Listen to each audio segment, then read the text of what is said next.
What's up, guys? Welcome to Small Groups. We're going to try this system out to see if you guys like it, see if it's good for you. But this is going to be a new way that we do small groups, through me kind of recapping what we learned throughout the night, and then you guys kind of answering these questions that I'm about to go over with you.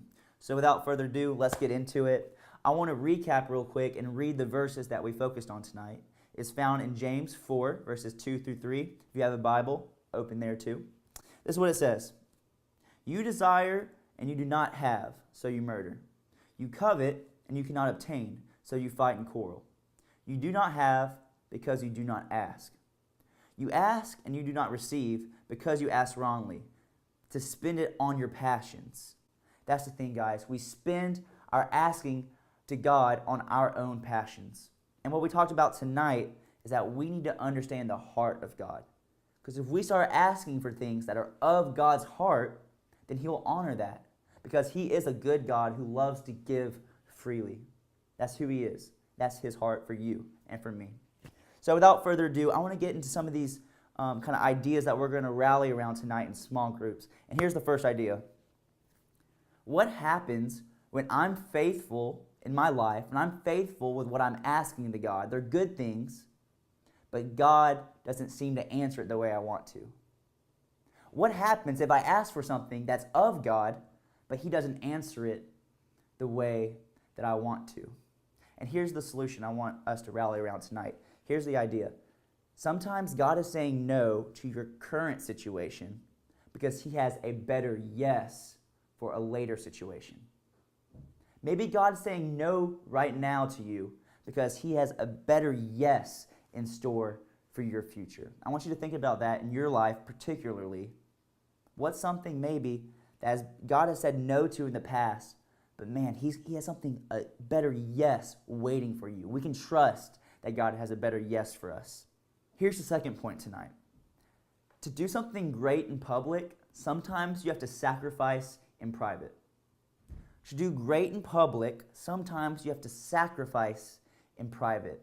Now, I know there's things in your life and there's things in my life that we want to do great things for the Lord, and those are honoring and pleasing to Him. But maybe there's the things in private that we have to sacrifice so that God can use us on a bigger scale. Here's what I mean by this.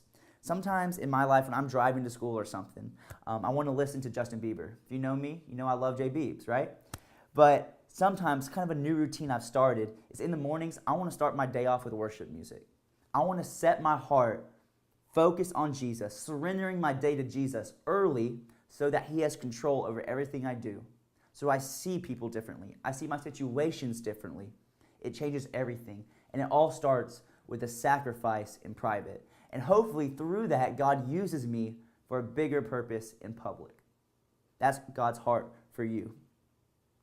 Third thing I want us to come around tonight. God knows your heart. This huge God that we talked about. He knows you, He made you, and He loves you. And prayer is the opportunity for us to get to know His heart. God knows you, but prayer is that intersection that we talked about through which we get to know God's heart. So that's something I want you to think about. How well do you know God's heart? He knows everything about you. Every single thought you've ever had, every wrong, every right, everything you're going to do in your future. He knows it all. And He's offering us the opportunity to learn more about Him, to know more of who He is. And that's done through prayer. So here's our 3 questions tonight for you guys to answer in small groups together. First question. Is there something that God said no to in your past that He later said yes to? It's a great opportunity to brag on God. Something that in the past you asked God, can I have this? Can I do this? He said no, but later He brought an even better yes. Or maybe, if you guys want to be real open with your group tonight, maybe there's something you're asking God for right now, and He's saying no to right now. And together, you guys can pray and really love on each other and trust that God is going to bring the yes in your future. That's the first question. Is there something that God said no to, but He's going to say yes to? Second question tonight. We talked about sometimes if you want to do something great in public, you need to sacrifice in private. What's something this week that you can do to sacrifice in private so that God can use you in public? It might be waking up 30 minutes earlier and really reading your Bible, trying to know God more, learning His heart through His Word. Maybe it's saying, God, I just want to pray more. Just throughout the day, I want to get to know you. I want to pray more. I want to have more communication with you, God. Not only do I want to send requests to you, I want to hear what you're saying to me, God, through prayer. That's a sacrifice that you can make. So what's a sacrifice that you can make this week in private so that God can use you in the public? And lastly, I want us to close this way. The third thing tonight, prayer is our way to know God's heart. And I want you to get to know God's heart this week. So as you pray tonight, close small groups, ask God, Jesus, show me your heart. I want to know more of you. And throughout this week, God, show me who you are, your heart. Guys, I hope small group's awesome. I'll see you soon. Love you guys.